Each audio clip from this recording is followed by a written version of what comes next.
La vida de Magdalena.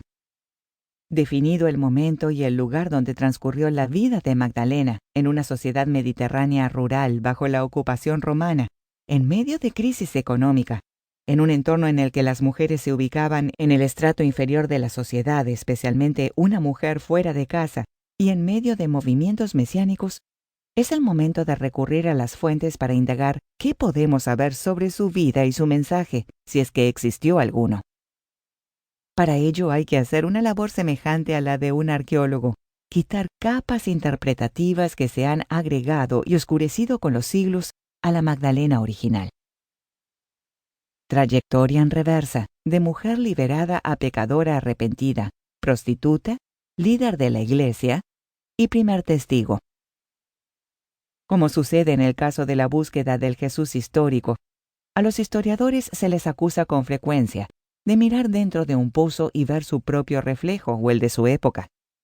De manera semejante, en la búsqueda de Magdalena, los escritores de novelas, los cineastas y los escritores de espiritualidad de las últimas décadas han querido ver a una mujer liberada, promotora del feminismo, de una espiritualidad libre de la dominación masculina, del ejercicio de una sexualidad libre e incluso de lo sagrado femenino.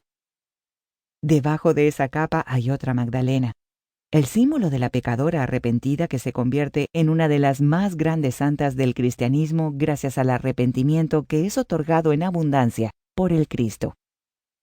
Es la Magdalena de la época medieval de notable belleza, pero con lágrimas en los ojos, que simbolizan el poco valor de sus atributos físicos en comparación con una vida de arrepentimiento y ascetismo.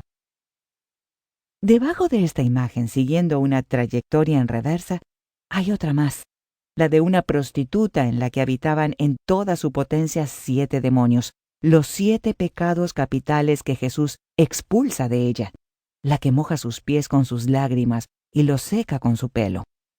Pero esta es también una imagen compuesta, como se verá más adelante. Ninguno de los evangelios identifica a la mujer que unge a Jesús con Magdalena, y ciertamente ninguno dice que fuera prostituta o adúltera.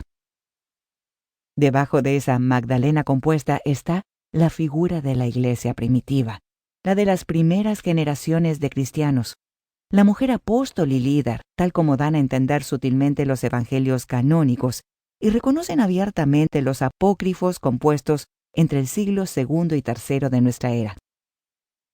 Más allá, dando un último paso hacia atrás, está solamente la oscuridad del domingo en la mañana y la figura de una mujer junto a la tumba vacía del crucificado, de la que solo se dice que fue enviada a los 12 con el encargo de anunciar por primera vez en la historia que la muerte no había tenido la última palabra sobre Jesús. María la Torre. Descontando la narrativa de la pasión que consiste del arresto, la crucifixión y el entierro de Jesús, existe una sola mención a Magdalena en todo el Nuevo Testamento. Ocurre en el ya mencionado pasaje del Evangelio de Lucas donde se describen las características del movimiento itinerante. ¿Quiénes lo formaban? ¿Los 12? ¿Y de dónde obtenía su sostén? Mujeres simpatizantes. Además de María de Magdala, que está al principio de la lista por ser la más importante, Lucas menciona a Juana, Susana y muchas otras. El hecho de que Lucas preserve sus nombres indica que las 3 fueron prominentes en los primeros años del cristianismo y que había memoria histórica de ellas. Jesús andaba recorriendo pueblos y aldeas, proclamando la buena noticia del reino de Dios. Lo acompañaban los 12 y algunas mujeres a quienes había liberado de espíritus malignos y de otras enfermedades. María, llamada Magdalena, de la que Jesús había hecho salir 7 demonios. Juana, la mujer de Cusa, administrador de Herodes. Susana y muchas otras. Todas ellas ayudaban con sus propios recursos a Jesús y sus discípulos. Lucas 8, 1-3. Para componer su evangelio, Lucas tuvo acceso a 3 fuentes. El Evangelio de Marcos, de donde copió abundantemente. La llamada fuente Q, que también consultó Mateo, y un material exclusivo al que los estudiosos han denominado como L,